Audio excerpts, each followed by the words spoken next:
హైదరాబాద్లోని వినాయక విగ్రహాల తయారీ సెంటర్ల వద్ద సందడి నెలకొంది. వినాయక చవితికి సమయం దగ్గర పడుతుండటంతో విగ్రహాల తయారీ వేగంగా జరుగుతోంది. మట్టి గణనాథులపై ఎక్కువగా ఆసక్తి చూపుతున్న నగరవాసులు వాటికి సంబంధించి ఇప్పటి నుంచే ఆర్డర్లు ఇచ్చేస్తున్నారు.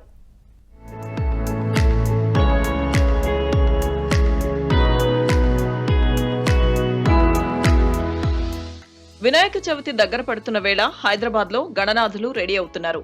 అయితే ఈసారి మట్టి గణపతి విగ్రహాలకు మరింత క్రేజ్ పెరిగిందనే చెప్పాలి.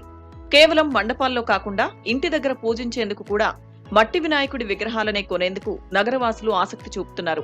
దీంతో తయారీదారులు కూడా ఎక్కువగా మట్టి గణనాథుల తయారీకే ఎక్కువ ప్రాధాన్యత ఇస్తున్నారు.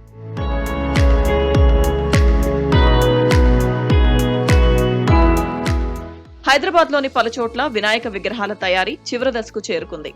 ఇప్పటికే వందల కొద్ది విగ్రహాలు తయారు కాగా వాటి విక్రయానికి ఆర్డర్లు కూడా వచ్చేశాయి. గత కొన్నేళ్లుగా పర్యావరణ హిత గణపతులకు డిమాండ్ పెరుగుతుండటంతో వ్యాపారులు సైతం మట్టి విగ్రహాలను తయారు చేస్తున్నారు.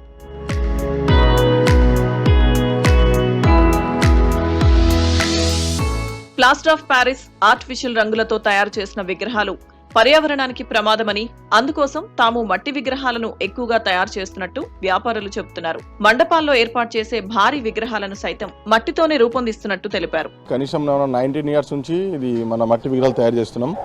ఇది మనకు మంచిగా అనిపిస్తుంది, ఎందుకంటే మన పొల్యూషన్ లేదు.